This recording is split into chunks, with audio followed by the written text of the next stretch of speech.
Les 10 prophéties les plus terrifiantes du livre de l'Apocalypse sont-elles plus proches de la réalité que nous le pensons? Connu pour ses visions saisissantes de la fin des temps, l'Apocalypse de l'apôtre Jean présente des images dramatiques et des prophéties troublantes qui pourraient déjà être en train de se réaliser.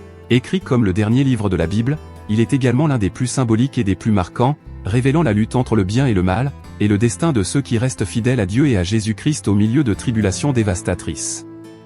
Dans cette vidéo, nous explorerons ces 10 prophéties bibliques, chacune plus intrigante et terrible que l'autre. Vous verrez comment l'Apocalypse décrit l'apparition de figures mystérieuses, telles que les redoutables 4 cavaliers, les 7 coupes de la colère divine et la bataille épique de l'Armageddon et des événements prophétisés qui apportent des leçons de foi, de persévérance et la promesse de la rédemption. À travers chaque prophétie, les Écritures dressent un panorama sombre mais fascinant des derniers jours, offrant des visions qui continuent de susciter curiosité et crainte depuis des siècles. Sommes-nous proches d'assister à ces événements? Ou bien certains d'entre eux se déroulent-ils déjà autour de nous? Venez avec nous dans ce voyage révélateur pour comprendre les significations les plus profondes de ces visions et découvrir comment la Bible peut nous guider en temps d'incertitude. Préparez-vous, ce que vous allez voir maintenant pourrait changer votre perspective sur le monde actuel et sur l'avenir qui nous attend. Le premier cavalier de l'Apocalypse est celui qui apparaît monté sur un imposant cheval blanc, avec un arc en main et une couronne qui lui est donnée, signe d'autorité et de conquête. Ce cavalier est décrit comme sortant, pour vaincre et afin de vaincre, ce qui peut d'abord sembler une figure héroïque ou un symbole de justice. Le blanc symbolise souvent la pureté ou la victoire, mais dans le contexte de l'Apocalypse, de nombreux spécialistes l'interprètent différemment. Le cavalier du cheval blanc représente la conquête avec des intentions ambiguës, soulevant des questions sur le type de pouvoir qu'il exerce. Il n'apporte pas explicitement la paix, mais plutôt une domination, où prévaut le désir de conquérir et de dominer. Le choix de l'arc comme arme est également significatif, l'arc est une arme qui permet d'attaquer à distance, symbolisant la nature d'une conquête qui s'impose aux autres sans nécessairement s'impliquer directement. Cette conquête peut être aussi bien physique que psychologique, imposant la peur ou le contrôle sans confrontation directe. Dans un contexte historique, l'arc pourrait symboliser l'utilisation de tactiques et de stratégies qui ne nécessitent pas de contact direct, un procédé que de nombreux empires ont utilisé au cours de l'histoire pour dominer des territoires, s'imposant sur d'autres nations sans bataille frontale, mais en manipulant systèmes et populations. Les interprétations modernes de ce cavalier nous poussent à l'associer à des systèmes ou à des dirigeants qui utilisent le pouvoir de manière voilée, déguisée sous des bonnes intentions, mais qui cherchent en réalité à atteindre un contrôle plus grand. L'histoire regorge d'exemples, des empires qui se sont étendus au nom de nobles idéaux, mais qui, en réalité, visaient la domination et l'exploitation. On peut voir les reflets de ce type de pouvoir jusque dans certaines corporations, gouvernements et même dans des systèmes sociaux qui se présentent comme protecteurs, mais qui finissent par exploiter ou manipuler. Pour la foi chrétienne, le cavalier du cheval blanc met au défi le croyant de discerner entre la véritable direction inspirée par Dieu et les fausses directions qui promettent le salut mais apportent l'oppression. Il nous rappelle que la conquête et le pouvoir peuvent facilement mener à la corruption. Et, en temps d'incertitude, cette image devient un avertissement. Aujourd'hui, suivons-nous de vrais idéaux de paix ou recherchons-nous des solutions qui, au fond, se révèlent être des sources d'oppression et de contrôle? Le deuxième cavalier que Jean voit dans sa vision apparaît monté sur un cheval rouge flamboyant, symbole de la guerre et du sang versé. Il porte une épée et une arme de combat directe, représentant la destruction causée par la violence physique et les conflits armés. Sa mission est d'ôter la paix de la terre, provoquant une rupture dans la société et poussant les hommes à s'entretuer, Apocalypse 6h4.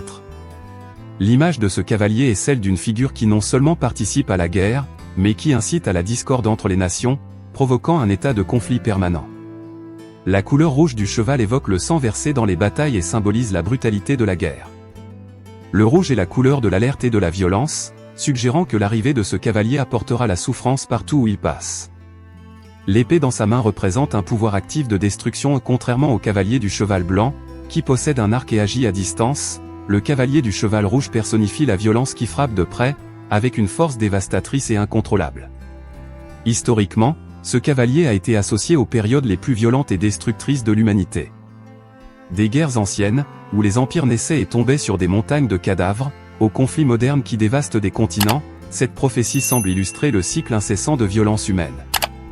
Depuis les premiers récits de guerre et de bataille, l'humanité a été marquée par des périodes de paix qui semblent n'être que des interludes avant que de nouveaux affrontements ne surgissent. Chaque époque a apporté de nouvelles armes, de nouveaux ennemis et de nouvelles raisons de verser le sang, et le cavalier du cheval rouge demeure un rappel de ce schéma tragique. Pour les croyants, la figure du cavalier rouge peut aussi représenter une guerre intérieure, où les forces de la discorde menacent la paix spirituelle individuelle. Tout comme le cavalier ôte la paix du monde, cette même force peut voler la paix des individus, apportant rancune, amertume et inimitié. C'est une invitation à réfléchir sur la façon dont nos propres actions et paroles peuvent alimenter des conflits. Ce cavalier défie l'humanité de se questionner sur ce que nous sommes encore prêts à sacrifier au nom de nos idéologies et de nos désirs de pouvoir. Il nous demande si nous pouvons reconnaître la valeur de la paix et de l'harmonie avant que l'épée. Le troisième cavalier, monté sur un cheval noir, suscite une inquiétude immédiate. Il porte une balance dans ses mains, symbole de jugement et de mesure. La couleur noire du cheval représente le deuil, la gravité et la privation, des éléments directement liés au thème de la famine et de la pénurie. Son arrivée annonce une période de grave crise économique, où les produits de base pour la survie humaine deviennent rares et inaccessibles pour beaucoup. Le livre de l'Apocalypse décrit ce cavalier annonçant qu'une mesure de blé sera vendue pour un denier, l'équivalent d'un salaire journalier, et que l'orge, une céréale de moindre qualité, sera également vendue à des prix exorbitants, Apocalypse 6h6. Ce passage suggère un temps d'inflation si extrême qu'un travailleur ordinaire peut à peine acheter de quoi se nourrir lui-même avec une journée de salaire, sans parler de subvenir aux besoins de sa famille. Ce genre de situation a toujours existé dans l'histoire de l'humanité en temps de grande pénurie. Historiquement, les périodes de famine et de pénurie ont été des réalités dévastatrices pour de nombreuses sociétés. En temps de crise, comme pendant la Grande Dépression, les guerres et les catastrophes naturelles, la balance du cavalier noir symbolise le contrôle disproportionné des ressources. Pendant la Grande Famine en Irlande, par exemple, le contrôle strict des prix et la répartition inégale des ressources ont laissé des millions de personnes dans la misère, tandis que ceux qui possédaient des terres ou du pouvoir assuraient leur sécurité alimentaire. Cette prophétie de l'Apocalypse souligne précisément cette inégalité structurelle, où certains ont accès à l'abondance tandis que d'autres souffrent du manque. Le cavalier du cheval noir représente également l'idée de déséquilibre écologique et de mauvaise gestion des ressources naturelles, des questions extrêmement pertinentes aujourd'hui. La dégradation environnementale, le gaspillage et l'exploitation excessive des ressources naturelles poussent la planète vers des crises de sécurité alimentaire graves, où des millions de personnes souffrent de faim et de malnutrition, alors que d'énormes quantités de nourriture sont gaspillées ailleurs. Avec les changements climatiques qui intensifient les sécheresses, les inondations et d'autres catastrophes naturelles, le spectre de la famine devient de plus en plus réel et urgent. Sur un plan spirituel, ce cavalier nous invite à réfléchir sur notre propre relation avec la consommation et l'accumulation. Le fait qu'il porte une balance suggère que nos actions seront pesées et mesurées, autrement dit, la façon dont nous gérons nos ressources aujourd'hui a des répercussions non seulement sur notre propre avenir mais aussi sur celui de l'humanité tout entière. Pour les chrétiens, cela renforce la nécessité de la compassion, de la responsabilité et du partage avec les plus démunis. Chaque choix de gaspillage ou d'accumulation est un acte qui contribue à cet état d'inégalité et de pénurie globale. Enfin, ce cavalier nous rappelle que la faim et la pénurie ne sont pas seulement des questions matérielles, mais aussi spirituelles. En temps de privation, ceux qui gardent leur foi en Dieu trouvent force et réconfort, même au cœur de l'adversité. Le cavalier du cheval noir est un avertissement, mais aussi un appel à la transformation, une invitation à rechercher une vie d'équilibre et de générosité, où nous partageons nos ressources et gérons notre environnement de manière consciente, afin d'empêcher que la pénurie ne devienne notre. Le quatrième cavalier de l'Apocalypse est peut-être le plus terrifiant de tous. Il chevauche un cheval de couleur pâle ou verdâtre, une teinte qui évoque la décomposition et la mort. Ce cavalier est directement identifié comme la mort elle-même, et le texte biblique précise que l'enfer le suit de près, Apocalypse 6h8. Sa mission est de faucher les vies en masse, menant l'humanité à un effondrement physique et spirituel. Il apporte avec lui la dévastation finale, accumulant les horreurs des cavaliers précédents, la conquête, la guerre et la famine en un dénouement mortel. La couleur pâle du cheval n'est pas un simple détail esthétique, elle représente l'absence de vie, comme un cadavre sans couleur ni vitalité. Dans le symbolisme biblique, la mort est le retour à la poussière, le moment où la vie que nous connaissons prend fin. Ce cavalier ne discrimine pas, sa présence touche tous, riches et pauvres, puissants et humbles, conduisant chacun vers ce destin inévitable. Avec l'enfer à ses côtés, il ne se contente pas de mettre fin à la vie physique, mais il porte aussi la possibilité d'une mort spirituelle définitive, alertant sur le destin de l'âme pour ceux qui ne trouvent pas la rédemption. Historiquement, les épidémies et pandémies qui ont fauché des millions de vies sont interprétées comme des manifestations de ce cavalier. Lors de la peste noire qui a dévasté l'Europe au XIVe siècle, les descriptions de corps entassés, la propagation rapide de la maladie et le sentiment d'impuissance face à la mort sont des scènes qui rappellent l'arrivée du cavalier pâle. La peur généralisée de la mort, semblant inéluctable, est la réalité que ce cavalier apporte. Aujourd'hui, la figure du cavalier du cheval pâle résonne à nouveau dans un monde confronté à de nouvelles épidémies, comme la Covid-19, et à la montée de maladies issues des déséquilibres écologiques. Le cavalier pâle nous rappelle la fragilité humaine face à une force implacable telle que la mort, qui franchit les frontières et n'épargne aucune classe sociale. Épidémies, guerre et famine sont comme des échos de l'Apocalypse elle-même, nous rappelant que la vie est éphémère et que tous partagent le même destin biologique. Spirituellement, le cavalier du cheval pâle nous pousse à réfléchir sur la mortalité et sur la manière dont nous choisissons de vivre en sachant qu'un jour notre chemin s'achèvera. Il nous invite à penser à ce qui pourrait se trouver au-delà de la mort physique et à rechercher une connexion spirituelle qui transcende la peur de la fin. Dans la vision chrétienne, il représente aussi un avertissement pour que l'humanité cherche la réconciliation avec Dieu avant qu'il ne soit trop tard. En tant que dernier des cavaliers, il scelle le destin de la terre, renforçant l'appel biblique selon lequel le salut et la foi sont les seules forces pouvant offrir un espoir dans un monde marqué par la mortalité. Pour beaucoup, l'image de ce cavalier sert de puissante incitation à valoriser la vie et à affronter la mort non pas avec désespoir, mais avec le désir d'atteindre un but plus grand. La figure de la mort, ainsi représentée, nous rappelle que tout est passager, et que la véritable vie, selon les Écritures, se trouve au-delà de... La grande tribulation est décrite dans les Écritures comme une période de souffrance inimaginable, réservée aux derniers jours de l'humanité. C'est l'un des moments les plus intenses et terrifiants de l'Apocalypse, et son ampleur est soulignée dans plusieurs passages bibliques. Jésus-Christ mentionne la grande tribulation dans Matthieu 24, 21-22, car alors, la détresse sera si grande qu'il n'y en a pas eu de pareille depuis le commencement du monde jusqu'à présent, et qu'il n'y en aura jamais plus. Et si ces jours n'étaient abrégés, personne ne serait sauvé, mais à cause des élus, ces jours seront abrégés. Cette description montre clairement que la souffrance sera extrême, touchant toute l'humanité d'une manière sans précédent. La grande tribulation représente un sommet de jugement et de purification, où les justes et les méchants sont mis à l'épreuve. C'est un temps où les calamités naturelles, les persécutions religieuses et les conflits semblent converger, augmentant le désespoir de l'humanité. D'un point de vue théologique, la tribulation sert de preuve de foi, une période où ceux qui restent fidèles à Dieu et à Jésus-Christ sont appelés à endurer de profonds défis. Cette souffrance, cependant, n'est pas sans but, elle représente un processus de purification, où les âmes sont affinées et où ceux qui persévèrent dans la foi sont préparés pour la rédemption finale. Pour beaucoup, la grande tribulation est un reflet du monde dans lequel nous vivons. En observant les conflits, les catastrophes naturelles, les maladies et les injustices sociales, de nombreux chrétiens croient que nous assistons déjà aux signes de cette tribulation. La réalité des persécutions religieuses, en particulier, reflète cette prophétie.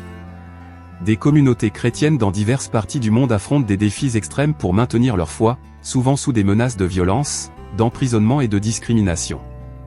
Dans des endroits où la pratique religieuse est restreinte, ceux qui suivent la foi chrétienne ressentent une forme moderne de tribulation, semblable à celle que Jean a vue dans sa vision apocalyptique.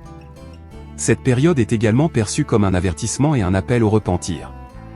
Les Écritures montrent que la souffrance de la tribulation est une dernière opportunité de rédemption.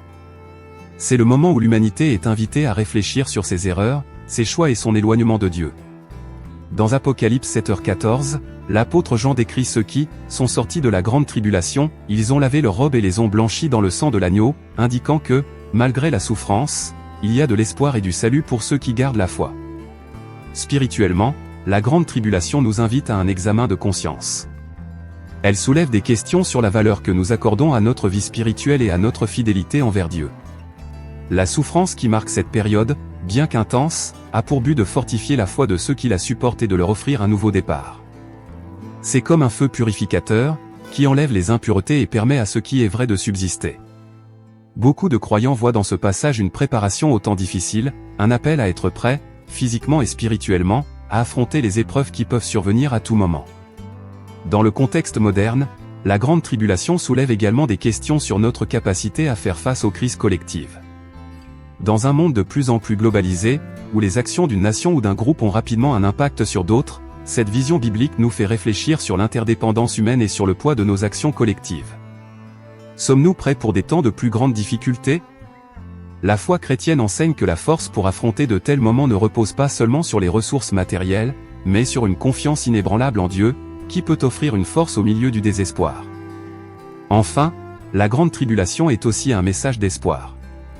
Malgré son intensité et les scènes de douleur qui l'accompagnent, cette prophétie contient une promesse: ceux qui persévéreront, qui garderont leur foi, seront sauvés. Elle nous rappelle que, même dans les moments les plus sombres, il y a toujours un dessein supérieur. Pour les fidèles, c'est la certitude que la souffrance n'est pas une fin, mais un chemin vers la rédemption.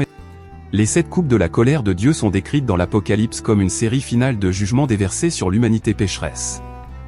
Chacune de ces coupes apporte une punition sévère et spécifique, signalant que la fin est proche et que le jugement final est inévitable.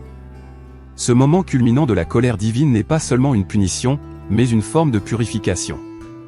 Les 7 coupes représentent les derniers actes de justice de Dieu, destinés à éradiquer le mal de la terre et à préparer le monde pour un nouveau départ. Dans le chapitre 16 de l'Apocalypse, Jean raconte la vision de 7 anges, chacun portant une coupe dans ses mains. Un à un, ces anges versent leur coupe sur le monde, et avec chaque coupe survient une nouvelle calamité. Le premier ange verse sa coupe sur la terre, et les personnes portant la marque de la bête sont affligées de plaies douloureuses. Ces plaies symbolisent la souffrance physique infligée à ceux qui ont rejeté Dieu, une forme de punition pour ceux qui ont choisi l'idolâtrie et se sont éloignés de la vérité. La deuxième et la troisième coupe sont versées sur les mers et les rivières, transformant les eaux en sang. Cette image rappelle les plaies d'Égypte et symbolise la mort et la pollution spirituelle. La transformation des eaux en sang rend non seulement l'environnement inhabitable, mais élimine aussi les sources de vie et de subsistance de l'humanité. La vie marine périt, et les ressources vitales pour la survie disparaissent, entraînant désespoir et effondrement des sociétés. La quatrième coupe l'intensité du soleil, provoquant une chaleur insupportable qui cause des brûlures et des souffrances. Ce châtiment symbolise un jugement sur l'arrogance humaine, qui cherche à manipuler la création sans en considérer les conséquences. Cette chaleur extrême peut être interprétée comme une métaphore des temps où l'humanité souffre en raison des déséquilibres écologiques causés par des actions humaines irresponsables. Ainsi, ce jugement n'est pas seulement une punition, mais aussi un avertissement sur l'impact de nos actions sur la Terre. Quand le 5e ange verse sa coupe, le trône de la bête est plongé dans une obscurité totale. Cet acte est une métaphore de l'effondrement du pouvoir du mal, qui est enfin confronté à la justice divine. L'obscurité représente la chute spirituelle et morale de la bête, et le désespoir de ceux qui ont placé leur foi dans de faux leaders et idéologies. C'est un rappel que tout pouvoir qui s'oppose à Dieu est destiné à l'échec et à la destruction. La 6e coupe assèche le fleuve Euphrate, préparant la voie au roi de l'Orient. Cet événement ouvre la porte à la bataille finale de l'Armageddon, une guerre entre les forces du bien et du mal. Cet épisode est riche en symbolisme et peut représenter la manière dont le mal cherche souvent à unir ses forces pour s'opposer à ce qui est sacré. L'assèchement de l'Euphrate est une préparation pour le combat final, où le sort du monde sera scellé une fois pour toutes. Enfin, la 7e coupe est déversée, provoquant une série de catastrophes naturelles: éclairs, tonnerres, tremblements de terre et une pluie de grêle dévastatrice. Cet acte final est la conclusion des jugements, une destruction qui marque la fin du monde tel que nous le connaissons. La terre tremble et le cosmos est ébranlé, révélant qu'aucun endroit n'est sûr pour ceux qui s'opposent à Dieu. Ce jugement est un ultime appel pour que l'humanité réalise la fragilité de ses réalisations et reconnaisse la suprématie divine. Les 7 coupes de la colère de Dieu servent d'avertissement à l'humanité sur les dangers de l'éloignement spirituel et de l'arrogance. Elles nous rappellent que nos actions ont des conséquences et que le jugement divin est inévitable pour ceux qui suivent des chemins d'injustice. Ces jugements parlent également de la possibilité de rédemption où ceux qui se tournent vers Dieu peuvent encore trouver miséricorde, même au milieu de la souffrance. Enfin, cette prophétie nous invite à réfléchir sur notre propre vie. Vivons-nous d'une manière qui honore les valeurs de compassion, de justice et de respect du divin? Les 7 coupes de la colère de Dieu sont un appel à l'introspection et au repentir, un rappel que, bien que le jugement soit sévère, il est aussi juste. Pour ceux qui gardent la foi, c'est le chemin vers les visions les plus symboliques et terrifiantes de l'Apocalypse se trouve la marque de la bête, un signe de loyauté à l'Antéchrist qui représente la condamnation éternelle. L'apôtre Jean décrit cette marque au chapitre 13, versets 16 et 17, en disant qu'elle sera imposée à tous, petits et grands, riches et pauvres, libres et esclaves, comme un sceau sur la main droite ou sur le front. Seuls ceux qui possèdent cette marque pourront acheter ou vendre, en faisant un symbole de contrôle absolu sur la vie économique et sociale. Pour beaucoup d'interprètes, cette marque symbolise la soumission aux pouvoirs opposés à Dieu, un acte d'adoration du mal qui garantit des bénéfices matériels au prix du salut éternel. Cette marque a été interprétée de diverses façons à travers les siècles. Par le passé, elle a été associée aux empereurs romains qui exigeaient une adoration publique et, à des époques plus modernes, aux gouvernements et systèmes totalitaires qui promeuvent des idéologies éloignées des valeurs bibliques.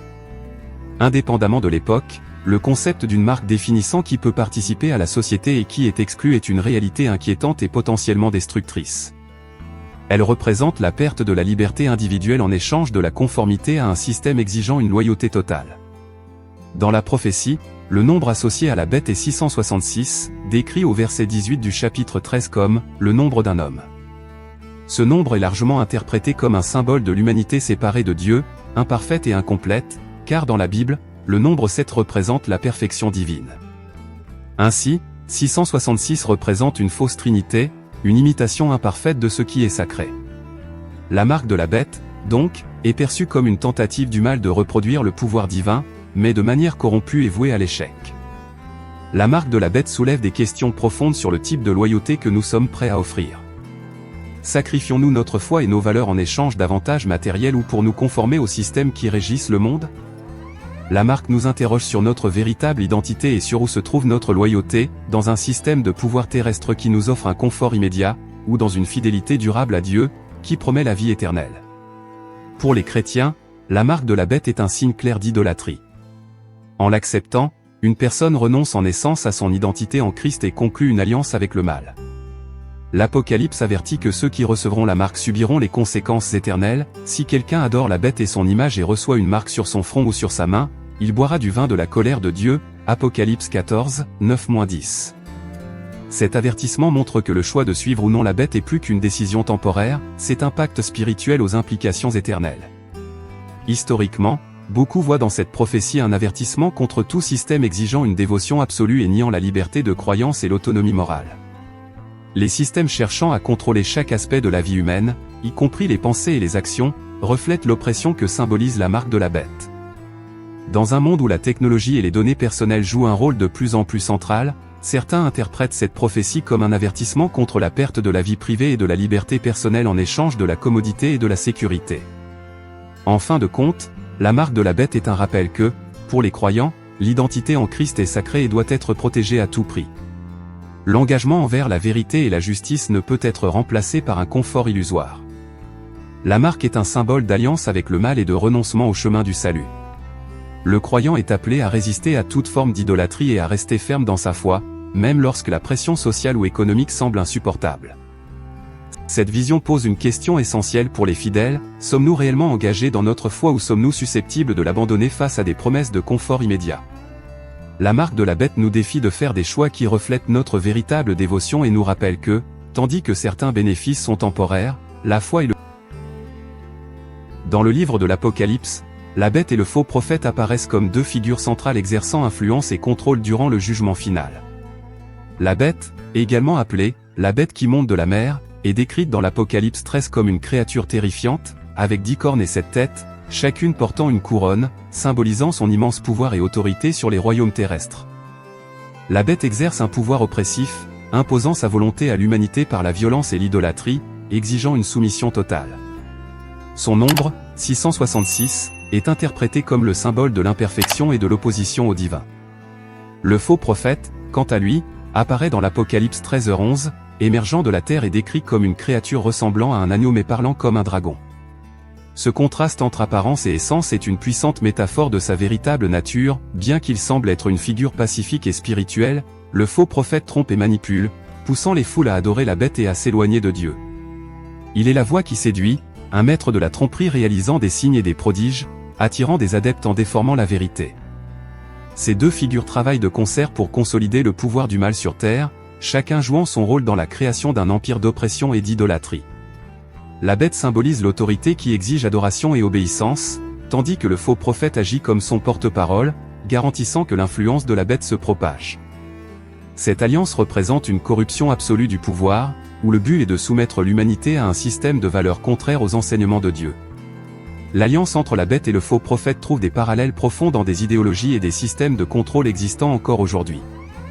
Beaucoup voient dans la figure de la bête le reflet de gouvernements ou de dirigeants utilisant la peur et la force pour consolider leur autorité, tandis que le faux prophète représente des leaders manipulant la spiritualité pour justifier cette domination, détournant les gens du chemin de la vérité.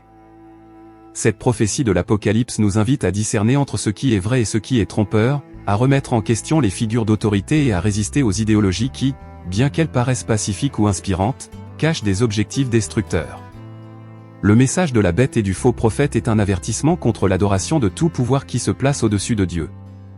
La tentation de mettre des idoles, des personnes ou des systèmes en position d'autorité absolue sur nos vies est un chemin qui mène à la destruction spirituelle. Le faux prophète, avec sa capacité à tromper, nous rappelle que tout ce qui semble bon n'est pas nécessairement sacré, et que le discernement spirituel est essentiel pour identifier la véritable nature des choses. À la fin de l'Apocalypse, ces figures affrontent le jugement final.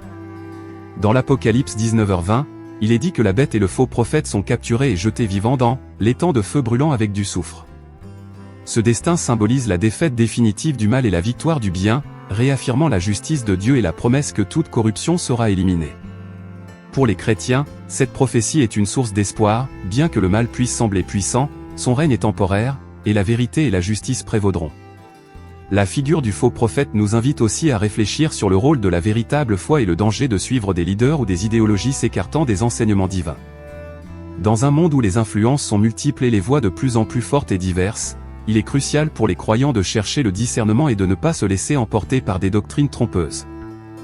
La véritable foi ne repose pas sur les apparences, mais sur une connexion profonde avec les enseignements et les valeurs bibliques.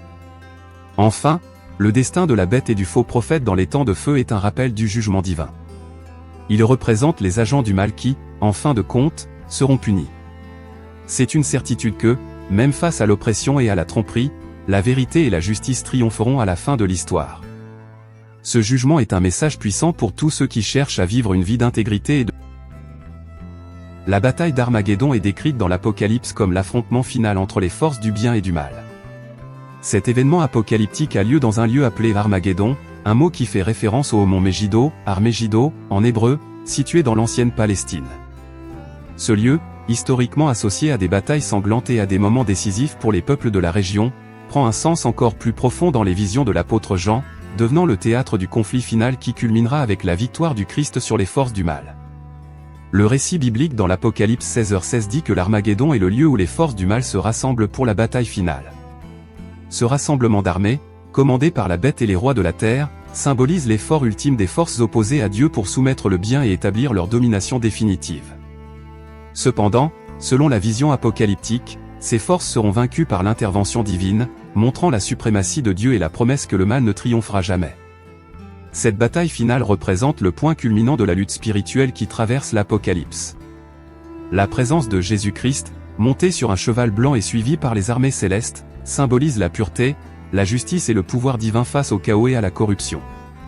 Dans l'Apocalypse 19, 11-16, Jésus est décrit comme celui qui juge et combat avec justice, avec des yeux comme des flammes de feu et une épée qui sort de sa bouche, prête à frapper les nations.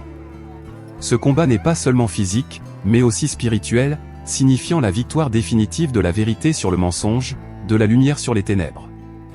La bataille d'Armageddon est souvent interprétée comme une métaphore des conflits finaux que l'humanité devra affronter, non seulement en termes de guerre littérale, mais comme une lutte pour les valeurs, la vérité et la foi.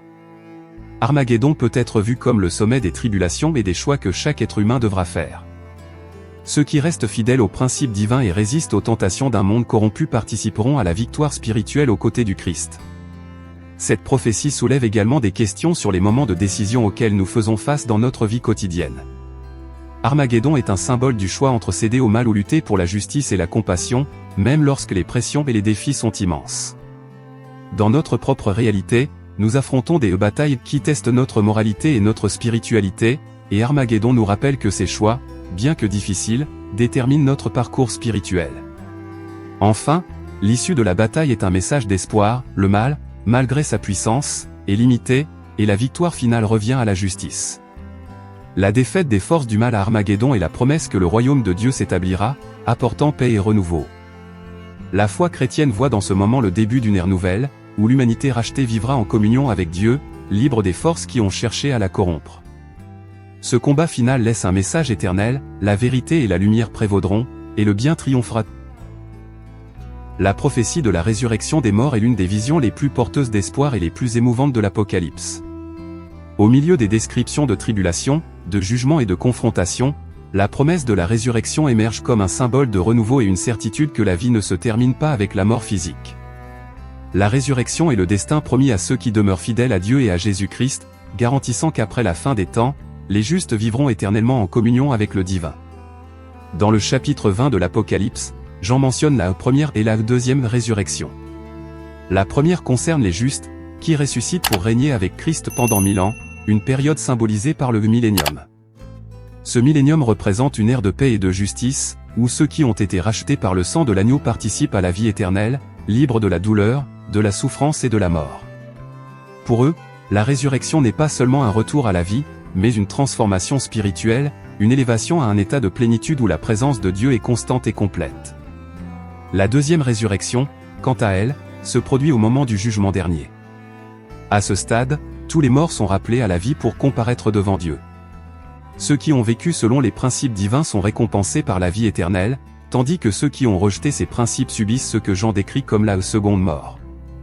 Cette seconde mort symbolise la séparation finale et éternelle de Dieu, une réalité perçue dans la foi chrétienne comme la conséquence d'une vie ayant ignoré l'appel divin. La résurrection des morts renforce l'idée que la vie est sacrée et éternelle pour ceux qui recherchent la vérité et restent fidèles. Dans 1 Corinthiens 15, 21-22, l'apôtre Paul explique que, de même que la mort est venue dans le monde par Adam, la résurrection vient par Christ, de même que tous meurent en Adam, en Christ tous recevront la vie. Ce passage résume la croyance que, en suivant Jésus, l'humanité reçoit la promesse de la vie éternelle. La résurrection est donc l'accomplissement de la rédemption et le début d'une nouvelle existence sans péché, sans tristesse ni douleur. Au-delà de sa signification spirituelle, la résurrection est également une source d'espoir et de consolation. Pour ceux qui ont perdu des êtres chers ou qui font face à la réalité de la mort, cette promesse assure que la séparation est temporaire et qu'il existe un avenir où tous pourront se retrouver et vivre en paix. La résurrection symbolise le triomphe de la vie sur la mort et de la foi sur le désespoir, réaffirmant que l'amour de Dieu est plus fort que toute souffrance. Spirituellement, cette prophétie est un appel au renouveau et au renforcement de la foi. Elle nous invite à vivre de manière à honorer les enseignements divins, rappelant que la mort n'est qu'un passage et non la fin. Pour les chrétiens, la certitude que la résurrection viendra est une incitation à garder l'espoir vivant, même dans les moments les plus difficiles, et à croire qu'en fin de compte, la vie éternelle en Dieu sera la récompense pour ceux qui recherchent la vérité. La résurrection céleste est ainsi la culmination des promesses divines et une vision d'une nouvelle existence où l'amour et la paix dominent. C'est le don éternel réservé à ceux qui sont restés fermes, un témoignage que la véritable foi conduit à l'union complète avec le divin. La certitude de la résurrection transforme la perception de la vie et de la mort, invitant chacun à vivre avec un but, dans l'amour et dans le dévouement envers ceux qui... Au point culminant de l'Apocalypse, la vision de la Nouvelle Jérusalem apparaît comme un symbole de la restauration définitive de l'humanité et du monde. Cette cité sainte descend des cieux telle une épouse parée pour son époux, représentant la communion parfaite entre Dieu et ceux qui ont été rachetés. Dans les chapitres 21 et 22 de l'Apocalypse, l'apôtre Jean décrit la Nouvelle Jérusalem avec des détails impressionnants, ses murs de jaspe, ses portes faites de perles gigantesques et ses rues en or pur. Toute la ville témoigne de la gloire divine, reflétant la perfection et la sainteté de Dieu. La Nouvelle Jérusalem est bien plus qu'une ville physique, elle symbolise l'accomplissement des promesses de Dieu et le destin éternel des fidèles. En ce lieu, Dieu réside parmi son peuple de manière directe et palpable, éliminant toute séparation. Jean déclare, « Voici le tabernacle de Dieu avec les hommes, il habitera avec eux, et ils seront son peuple. » Apocalypse 21h3. C'est la fin de toute tristesse, douleur et mort, il essuiera toute larme de leurs yeux. Apocalypse 21h4. Une promesse qui réconforte les cœurs et offre un aperçu d'une éternité où ne règne que paix et joie. La Nouvelle Jérusalem est souvent interprétée comme un symbole de la présence éternelle de Dieu parmi les rachetés, représentant un état de communion totale où les fidèles vivront en parfaite harmonie. Au centre de la ville se trouve le fleuve de la vie, coulant du trône de Dieu et de l'agneau, avec l'arbre de vie qui pousse de chaque côté, symbole de guérison et de vie abondante. Ce tableau rappelle le jardin d'Éden, mais de manière encore plus glorieuse, symbolisant un retour à l'état de perfection qui existait avant la chute de l'humanité. Pour de nombreux croyants, la vision de la Nouvelle Jérusalem est une source d'espoir. Elle représente l'idéal d'un nouveau départ, une vie sans les luttes et les souffrances qui marquent l'existence terrestre. La ville est un rappel que les promesses de Dieu s'accompliront, et qu'au bout de toutes les tribulations, le plan divin pour l'humanité est celui de l'union, de la paix et de la plénitude. De plus, la Nouvelle Jérusalem nous invite à réfléchir à l'importance de vivre en harmonie avec les valeurs divines dès maintenant. La pureté et la beauté de cette ville reflètent une vie guidée par la foi et l'obéissance à Dieu. Elle est une invitation pour chaque individu à suivre le chemin de la droiture, de la compassion et de la foi, se préparant à une existence éternelle en communion avec le Créateur. Pour les chrétiens, la Nouvelle Jérusalem est plus qu'une vision d'avenir, c'est le destin final de ceux qui maintiennent leur alliance avec Dieu. Elle nous rappelle que, malgré les difficultés et les défis de la vie, il existe une promesse de rédemption et de renouveau. Au milieu du chaos du monde actuel, cette vision apporte du réconfort et de l'orientation, inspirant les fidèles à vivre avec espoir et foi. La promesse de la Nouvelle Jérusalem nous laisse une leçon profonde, la vie en Dieu est éternelle, et la paix véritable sera atteinte par ceux qui persévèrent. La splendeur de cette ville et sa perfection nous invitent à réfléchir à notre propre chemin, nous rappelant que le but ultime de la quête spirituelle est l'union complète et définitive. Les deux témoins de l'Apocalypse sont des figures prophétiques qui apparaissent à un moment crucial, portant la vérité et le message divin au milieu du chaos et de l'épreuve. Dans l'Apocalypse 11, 3-6, l'apôtre Jean écrit que ces deux témoins prophétiseront pendant 1260 jours, vêtus de sacs ou une tenue symbolique de deuil et de repentance. Décrits comme deux oliviers et deux chandeliers devant le trône de Dieu, les témoins sont dotés d'un pouvoir extraordinaire pour accomplir leur mission et supporter la persécution qu'ils subissent. Les deux témoins ont un ministère puissant mais également difficile, ils ont la capacité de réaliser des miracles et de contrôler des éléments naturels, comme transformer l'eau en sang et frapper la terre de fléaux. Cette autorité, semblable à celle des prophètes de l'Ancien Testament, rappelle les miracles de Moïse en Égypte et d'Élie, renforçant le rôle des témoins comme représentants de la vérité divine en des temps d'opposition. Leurs actions rappellent à l'humanité la présence et le pouvoir de Dieu, même au sein d'un monde qui a choisi l'éloignement et la rébellion. La mission des deux témoins est toutefois reçue avec hostilité. L'Apocalypse décrit qu'à la fin de leur témoignage, la bête qui monte de l'abîme leur fait la guerre, les bête et les tue. Leurs corps sont laissés dans les rues de la grande ville comme symbole d'humiliation et de mépris. Pendant 3 jours et demi, les habitants de la terre célèbrent leur mort, croyant enfin s'être débarrassés de leur message et de leur influence. Cependant, après cette période, Dieu les ressuscite, provoquant une grande frayeur chez leurs ennemis, et ils sont appelés au ciel dans une démonstration triomphale du pouvoir divin. Le rôle des deux témoins est interprété comme un dernier appel à la repentance et un témoignage de la fidélité de Dieu. Ils représentent ceux qui, au milieu de l'oppression et de l'incrédulité, continuent à proclamer la vérité, quel qu'en soit le prix. À leur exemple, de nombreuses personnes au cours de l'histoire ont été persécutées et ont même sacrifié leur vie pour leur foi, restant fermes dans leurs convictions face à l'opposition. L'histoire des deux témoins nous invite à réfléchir sur l'engagement envers la vérité et le courage de la défendre, même lorsque le monde semble être contre nous.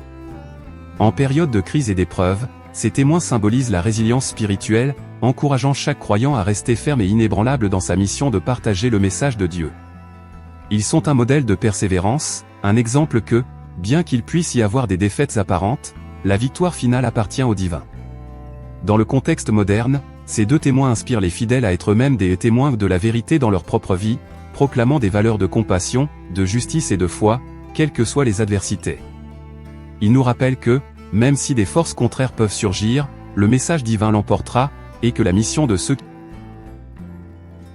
Le jugement dernier est le moment culminant de l'Apocalypse, où Dieu procède au jugement de toutes les âmes, vivantes et mortes.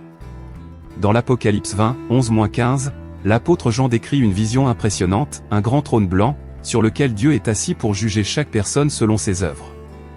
C'est un moment de révélation et de vérité, où le destin éternel de chaque être humain est décidé, et où la justice divine prévaut sur toutes les injustices du monde.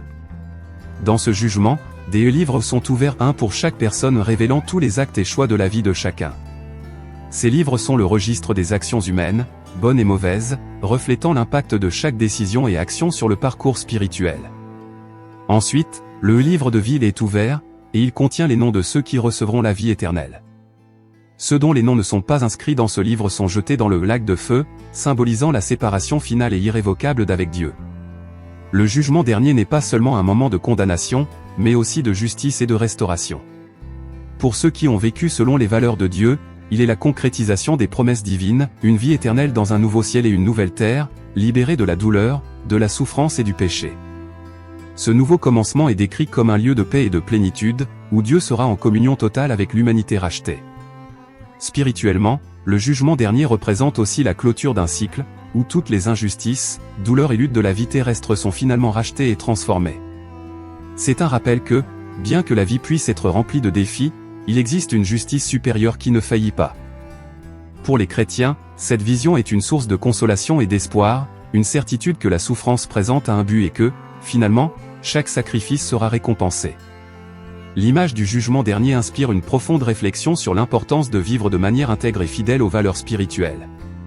Elle nous incite à considérer comment nos choix façonnent notre destin et à vivre avec un objectif qui transcende les ambitions matérielles. L'Apocalypse nous rappelle que la véritable valeur de la vie réside dans la construction d'un héritage de foi, de compassion et de justice, car, en fin de compte, ce sont ces qualités qui demeurent devant le jugement divin. Le jugement dernier est aussi un message de responsabilité collective, nous sommes appelés à réfléchir sur la manière dont nos actions affectent non seulement nous-mêmes, mais aussi le monde qui nous entoure. C'est un appel à vivre avec conscience et à rechercher une vie qui reflète la bonté et la vérité de Dieu, sachant qu'au final, nous serons tous tenus responsables de nos actes. Cette vision clôt l'Apocalypse avec un message clair et puissant, la justice divine est absolue et, en fin de compte, triomphe sur toutes les forces du mal. Le jugement dernier confirme que le dessein de Dieu prévaut et que, malgré les tribulations, la foi et la vérité sont récompensées par la vie éternelle. Pour les fidèles, cette prophétie est la garantie que le parcours spirituel est récompensé et qu'après le jugement, il y a un nouveau commencement, marqué par la paix, la plénitude et la communion. Nous voici arrivés au terme de notre voyage à travers les 10 prophéties les plus impressionnantes et terrifiantes de l'Apocalypse. Depuis les 4 cavaliers, symbolisant les forces destructrices qui défieront l'humanité, jusqu'à la vision finale de la Nouvelle Jérusalem et du jugement dernier, chaque prophétie nous invite à réfléchir profondément sur la foi, la responsabilité et le destin.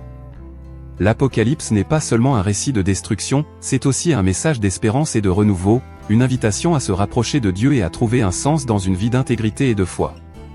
Ces prophéties nous encouragent à observer le monde autour de nous et à considérer comment nos propres choix influencent notre parcours spirituel. Chaque vision décrite dans l'Apocalypse nous rappelle que les souffrances et les tribulations que nous affrontons ont un but et qu'en fin de compte, la justice divine triomphera. Pour ceux qui cherchent la vérité et restent fidèles, l'Apocalypse promet un avenir de paix et de communion avec Dieu. Alors, je vous pose une question, en réfléchissant à ces prophéties, quelles leçons en retirez-vous pour votre propre vie ? Comment pouvez-vous renforcer votre foi et avancer vers le dessein divin ? Partagez votre avis dans les commentaires et dites-nous ce qui vous a le plus marqué dans ces prophéties. Si vous souhaitez explorer davantage de sujets comme celui-ci et approfondir votre compréhension des Écritures, abonnez-vous à notre chaîne et activez les notifications pour ne manquer aucun contenu. Et, si vous vous êtes déjà demandé pourquoi Dieu permet le mal ou ce que l'avenir réserve à l'humanité, consultez la vidéo qui s'affiche à l'écran où nous y abordons ces questions en profondeur. Merci de nous avoir accompagnés dans ce voyage de découverte. Que la paix et la sagesse soient avec vous tandis que nous méditons sur l'Apocalypse et sur ce qu'il signifie pour chacun de nous. À très bientôt dans notre prochaine